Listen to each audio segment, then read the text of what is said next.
Hey everyone, it's Alan from Pinelands Nursery. I'm over here at the tree farm again today. I've got a 7-gallon Coontie Palm. This is the only cycad native to Florida, or actually the United States, and it's kind of a cross.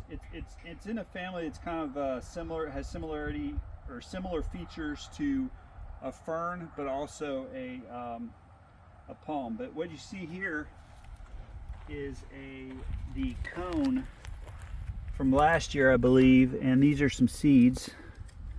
This cone will emerge every year from the center of the plant, and a male plant will fertilize it, and if it gets fertilized, the seeds will develop, such as this one. If they don't get fertilized, they kind of shrivel up and look like these right here. So you can even get a cone that has some of the seeds fertilized and some not.